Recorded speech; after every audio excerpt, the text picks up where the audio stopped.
എന്തുണ്ട് വിശേഷം? എല്ലാവരും സുഖമായിരിക്കുകയാണല്ലോ അല്ലേ? ഞാൻ കുറച്ച് ദിവസമായിട്ട് വീഡിയോസ് ഒന്നും ചെയ്യുന്നില്ലായിരുന്നു. അതിന് കാരണം ഒന്ന് രണ്ട് വീഡിയോസ് ചെയ്തപ്പോൾ കുറേ പോരായ്മകളുണ്ടായി. എന്നാൽ പിന്നെ ആ പോരായ്മകളൊക്കെ ഒന്ന് മാറ്റി ഒരു ബ്രേക്ക് എടുക്കാമെന്ന് വിചാരിച്ചു.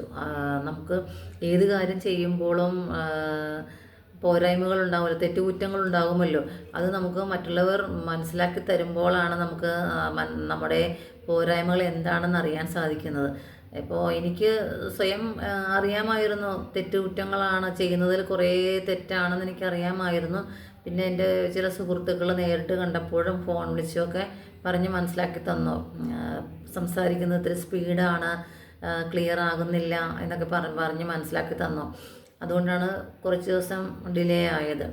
ഇന്ന് ഇപ്പോൾ എന്താ ഒരു വീഡിയോ ചെയ്യാൻ കാരണമെന്ന് ചോദിച്ചാൽ, ഇന്ന് ഞാനൊരു ബെസ്റ്റ് ഫ്രണ്ട്സിനെ കുറിച്ചൊരു പോസ്റ്റാണ് ഇട്ടിരുന്നത്. ആ പോസ്റ്റ് ഇടുമ്പോൾ തന്നെ ഞാൻ ചിന്തിച്ചിരുന്നു, ഈ പോസ്റ്റ് വായിക്കുന്ന എൻ്റെ ഏതെങ്കിലും ഒരു ബെസ്റ്റ് ഫ്രണ്ട് ഉറപ്പായും എന്നെ വിളിക്കുമെന്ന്. അത് അങ്ങനെ തന്നെ സംഭവിച്ചു. ഇന്ന് രാവിലെ വീട്ടുജോലികൾക്കെല്ലാം ശേഷം ഞാൻ ജിമ്മിലേക്ക് പോകുമ്പോൾ ആ സുഹൃത്ത് എന്നെ വിളിച്ചു. ആ കോൾ എനിക്ക് അറ്റൻഡ് ചെയ്യാൻ സാധിച്ചില്ല. ജിമ്മിലെത്തിയതിന് ശേഷം ഞാൻ തിരികെ വിളിച്ചപ്പോൾ ചില കാരണങ്ങളാൽ എൻ്റെ ഫോണിൽ നിന്നും നമ്പേഴ്സൊക്കെ മിസ്സായി പോയിട്ടുണ്ടായിരുന്നു. അതുകൊണ്ട് അവളുടെ നമ്പർ ഞാൻ സേവ് ചെയ്തിട്ടുണ്ടായിരുന്നില്ല. ആരാണ്, എവിടെ നിന്നാണെന്ന് ചോദിക്കുമ്പോൾ ആ വ്യക്തിക്ക് അത് വളരെയധികം വേദനയുളവാക്കി. ക്ഷമിക്കണം പ്രിയപ്പെട്ടവളെ, കാരണം നീ എനിക്ക് വളരെ പ്രിയപ്പെട്ടവൾ തന്നെയാണ്. നിൻ്റെ ശബ്ദം കേട്ടപ്പോൾ എനിക്കത് മനസ്സിലാക്കാൻ പറ്റാത്തതിൽ ഞാൻ ക്ഷമ ചോദിക്കുന്നു. ഞാൻ പറഞ്ഞു വന്നത്, നമുക്ക് എല്ലാവർക്കും ഉണ്ടാവും കുറേ ബെസ്റ്റ് ഫ്രണ്ട്സ്, കൂട്ടുകാരൊക്കെ അല്ലേ? നമുക്കത് ആവശ്യമാണ് നമ്മുടെ ജീവിതത്തിൽ. ഇന്നത്തെ ഈ തിരക്കേറിയ വേദന നിറഞ്ഞ വേദനകൾ എന്ന് വെച്ചാൽ എല്ലായിടത്തും ഉണ്ട് വിഷമതകൾ. സന്തോഷം മാത്രമല്ലല്ലോ ഒരു മനുഷ്യൻ അനുഭവിക്കുന്നത്, വേദനകളും ഉണ്ടല്ലോ എല്ലാവരുടെയും ജീവിതത്തിൽ. ആ ഘട്ടങ്ങളിലൊക്കെ നമുക്ക് ആശ്വാസമാകുന്നത് നമ്മുടെ സുഹൃത്തുക്കളാണ്.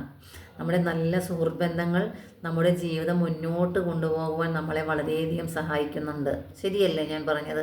ഇന്നിപ്പോൾ എൻ്റെ ജീവിതത്തിൽ ഇന്നത്തെ ദിവസം മനോഹരമാക്കാൻ എൻ്റെ പ്രിയപ്പെട്ട കൂട്ടുകാരിക്ക് സാധിച്ചു. ഇന്നത്തെ ജീവിതം മാത്രമല്ല, ഇനി മുന്നോട്ടുള്ള ഓരോ ദിവസങ്ങളും അവളുടെ ആ ഒരു ഫോൺ വിളിയിൽ ഞാൻ സന്തോഷവതിയാണ്. അതുപോലെ എന്താ പറയുക, നമ്മൾ ഓരോരുത്തരും നമുക്ക് എല്ലാവർക്കും ഉണ്ട്, ധാരാളം ഫ്രണ്ട്സൊക്കെ ഉണ്ട്. ഇപ്പോൾ നമ്മൾ പലപ്പോഴും ഇടയ്ക്ക് ചിലപ്പോൾ അവരെ വിളിച്ചാൽ അവർക്ക് ഫോൺ അറ്റൻഡ് ചെയ്യാൻ സാധിക്കത്തില്ല. കാരണം എന്തുകൊണ്ടാണ്? അവരൊക്കെ ജോലിയുള്ളവരായപ്പോൾ ഞാനൊരു വീട്ടമ്മയാണെന്ന് ഞാൻ പല പ്രാവശ്യം പറഞ്ഞിട്ടുണ്ട്. ഇന്നിപ്പോൾ എന്നെ വിളിച്ച എൻ്റെ കൂട്ടുകാരി ഒരു അധ്യാപികയാണ്. ഒരു അധ്യാപികയുടെ തിരക്ക് എത്രമാത്രമാണെന്ന് നമുക്ക് എല്ലാവർക്കും അറിയാം.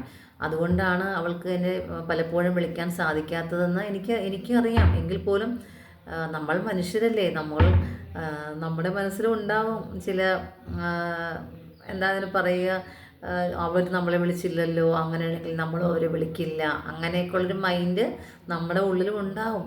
ആ ഒരു കാരണത്താലാണ് ഞാൻ പലപ്പോഴും പല സുഹൃത്ത് ബന്ധങ്ങളും എനിക്ക് അങ്ങോട്ട് അപ്രോച്ച് ചെയ്യാൻ സാധിക്കാതെ പോകുന്നത്. പക്ഷെ നമ്മൾ അങ്ങനെ ചെയ്യാൻ പാടില്ല. നമ്മുടെ തിരക്കേറിയ ജീവിതത്തിൽ നമ്മുടെ നല്ല സുഹൃത്ത് ബന്ധങ്ങളെ നല്ല രീതിയിൽ മുന്നോട്ട് കൊണ്ടുപോകാൻ നമ്മൾ ശ്രമിക്കണം.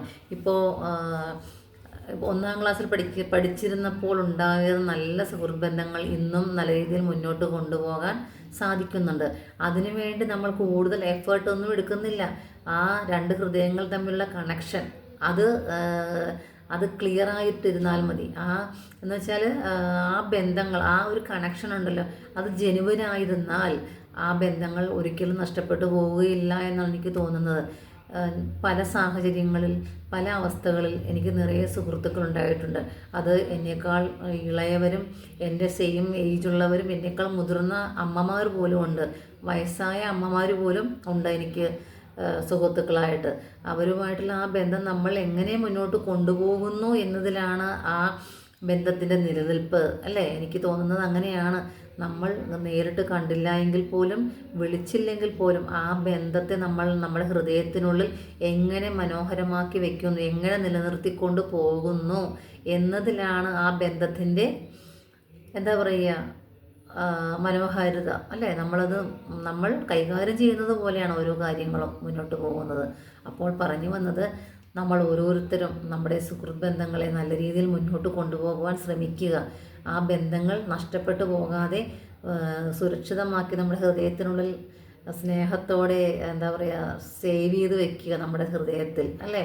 അപ്പോൾ എല്ലാവരും അങ്ങനെയാകുമല്ലോ അല്ലേ. നിങ്ങളുടെ നല്ല സുഹൃത്ത് ബന്ധങ്ങളൊക്കെ നല്ല രീതിയിൽ മുന്നോട്ട് കൊണ്ടുപോകുവാൻ നിങ്ങൾ അവരെ എഫേർട്ട് എടുക്കാനല്ല ഞാൻ പറയുന്നത്. വീണ്ടും നമ്മളത് മനസ്സിൽ സൂക്ഷിക്കുക ആ സ്നേഹബന്ധങ്ങൾ. അപ്പോൾ നമ്മൾ എന്താ പറയുക ഇൻഡ്യൂഷൻ എന്നൊക്കെ പറയില്ലേ, നമ്മളൊരാളെക്കുറിച്ച് ചിന്തിക്കുന്നു, അപ്പോൾ അവരും അതേസമയം നമ്മളെക്കുറിച്ച് ചിന്തിക്കുന്നു, അതൊരു ഇൻഡ്യൂഷൻ എന്നാണ് പറയുന്നത്. എന്ന് പറയും പോലെ നമ്മൾ കൊടുക്കുന്ന ആ സ്നേഹം ദൃഢമാണെങ്കിൽ നമ്മളോട് അവർക്കും ആ ഒരു ഫ്രണ്ട്ഷിപ്പ് മുന്നോട്ട് കൊണ്ടുപോകാൻ സാധിക്കും. അതെല്ലാവർക്കും സാധിക്കട്ടെ എന്ന് ഞാൻ ആശംസിച്ചുകൊണ്ട് രശ്മി ജയകുമാർ ചേർത്തലയിൽ നിന്നും.